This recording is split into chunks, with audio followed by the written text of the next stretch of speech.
Foda. Então vamos falar desse contexto histórico que Início, passava né, o cara? mundo, o Brasil, Isso. e como se dá a escravidão. Cara, eu acho que muita gente atribui, Thiago, o início da escravidão quando, em 1535, principalmente, que foi quando, se eu não me engano, foi o Martim Afonso de Souza, né? Sim. O governador-geral do Brasil, na época que ele trouxe uma galera. Mas, em 1440, isso é importante, porque Isso aí. essa data eu acho que é muito fundamental, vai ser o início da escravidão africana em Portugal. Portugal... quê? Porque que acontece? Desde 1415, com a conquista de Ceuta, Portugal começou a fazer aquilo que a gente chama de périplo africano. Que é aquela navegação meio que bonitinha, dando a volta da África, pra chegar até as Índias, né? Tá. A gente tem o Bartolomeu Dias chegando até a metade, do Cabo da Boa Esperança. Vasco da Gama. Que foi o vice, né? Infelizmente. eu sou vascaíno, mas essa é muito boa pra não muito deixar boa passar. pra Pô, deixar. o cara é o segundo, pô, é foda. Aí ele chegou às Índias, não, Pedro Raul Futebol Clube, não é Vasco da Gama mais não. Mudou o nome, Pedro Raul é meu espírito animal. Mas aí, enfim, o lance é, ele foi lá nas Índias, voltou. Mas ia Vasco da Gama. parando aqui. Isso, inclusive várias. A colonização nasceu daí. Né? Portos de pessoas que eles escravizavam, enfim. Feitorias. Feitorias, É. justamente. Foi por conta abrindo. dessas pauzinhas, né? E aí rolou do Pedro Álvares Cabral. Mas até rolar do Pedro Álvares Cabral, cara, eram décadas de portugueses rodando a África. Então já tinha escravidão lá em Portugal, a negra. Então, mas Isso. pra fazer o que nessa época? Porque não tinha Trabalhar. plantações. Tinha trabalhar. Não, mas aí justamente, é mais ou menos no mesmo esquema da escravidão antiga, como a gente falou, naquelas mesmas características. Então, os primeiros escravizados ali que vão ter em Portugal, né, em 1440 ou 44, não me lembro bem. A data exata eu posso errado. Tem um leilão e aí parte desses escravizados vão pra igreja, vão trabalhar pra igreja. Tá. Outras vão ser leiloados ali e vai ser mais nesse esquema de trabalhar como artífice, essas coisas assim. Essa em grande escala mesmo vai acontecer em 1535. Isso, aqui no Brasil. Aqui no Brasil, quando funda os primeiros engenhos de açúcar aqui no Brasil. E aí... Mas e o papo dos indígenas? Tentaram com os indígenas? Não, escravizaram. É mesmo? Indígenas foram escravizados assim. Então estamos falando de números gigantescos também. Também, Os indígenas também foram escravizados, só que a escravidão indígena acabou um pouco antes. Acabou em 1700, eu esqueci a data aqui agora exata. Mas foi em 1700 e pouco, metade do século XVIII. E por quê? e acabou assim também legalmente, né? Não lógico. que deixaram de ter Isso. essa escravidão. Mas houve um lobby, vamos dizer assim, da igreja, dos jesuítas, que defenderam a ideia de que os indígenas tinham uma alma, enquanto os negros não tinham uma alma. Mas isso aí, no final das contas, muitas pessoas acabam botando isso pra dizer assim, não, então o indígena ele tá ali um pouco acima. Mas a verdade é que eles também foram escravizados. A escravidão negra ela ganhou uma proporção, uma escala muito maior, justamente porque já existia no interior da África todo um comércio, uma estrutura muito madura, né? Tava pronto. Já estava pronto. E aqui não tinha isso. E aí. E tem outros elementos também, que é o elemento. Que é o elemento dos germes e contaminações de bactérias e tal, que acabou prejudicando, matando muitos indígenas quando os portugueses chegaram aqui no Brasil. Né? Tem um outro fator também que eu acho que é sempre importante lembrar, que a escravidão africana ela não é somente você pegar uma pessoa e transformá-la em produto, né, em propriedade. Também. Isso também ela foi. Só que ela também é um sequestro de uma pessoa.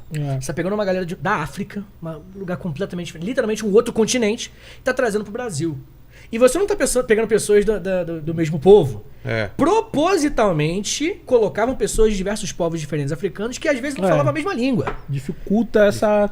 Isso, a dificuldade de você conseguir se organizar pra lutar contra a escravidão era muito maior se você não falasse a mesma língua. E você tava num lugar novo, você não conhece aquilo ali. Os indígenas não tiveram esse problema, pelo menos não tanto. Eles falavam a mesma língua, né? Porque geralmente era um povoado indígena que é muito louco, né? Porque chegavam os bandeirantes pra escravizar e chegavam os jesuítas pra catequizar. Então era uma corrida. Tipo assim, quem chegou primeiro ali, os jesuítas chegaram antes.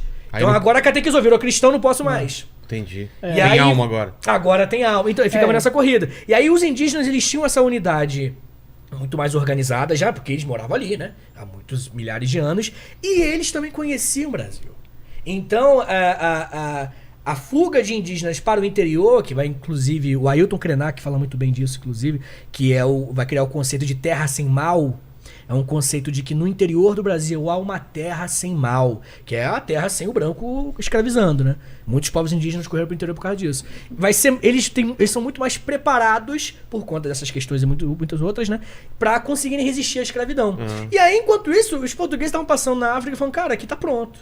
Eu vou chegava aqui com um monte de pessoa, e aí por isso eles começaram a fazer o quê? Procurar justificativas para libertar os indígenas e escravizar os negros, os africanos. E tem um outro fator também que o modo de produção e o modo de ver a vida, de viver a vida do indígena era totalmente diferente do que se fazia na Europa, né? Então a gente está falando de pessoas para trabalhar em plantation, né? Isso, é verdade. E aí, lá no continente africano, as pessoas já eram habituadas a trabalhar nesse modo de produção em grande escala, em grandes, sabe? Então não tinha essa grande escala dentro dos povos indígenas. Mas mais uma vez, é importante pontuar que, dependendo do português, ele ia escravizar o indígena até não querer mais. Isso aí, sem dúvida. Sim.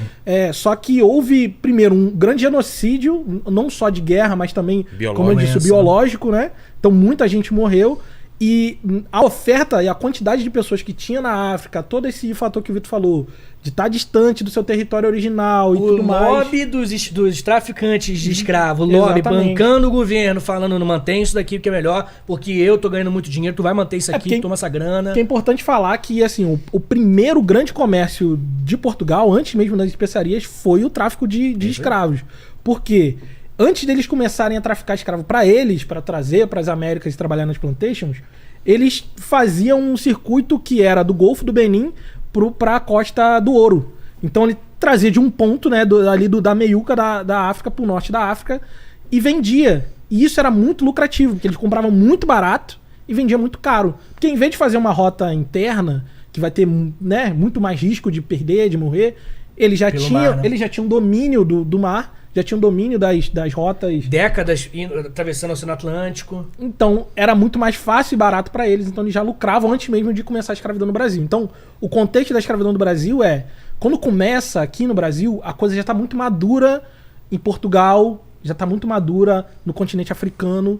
E o início realmente o que marca o início é 1535, talvez 1560, que vai estar a coisa mais aí já valendo, a vera, assim. Aquela coisa de moer gente mesmo, de trazer muita gente pra trabalhar nas plantations.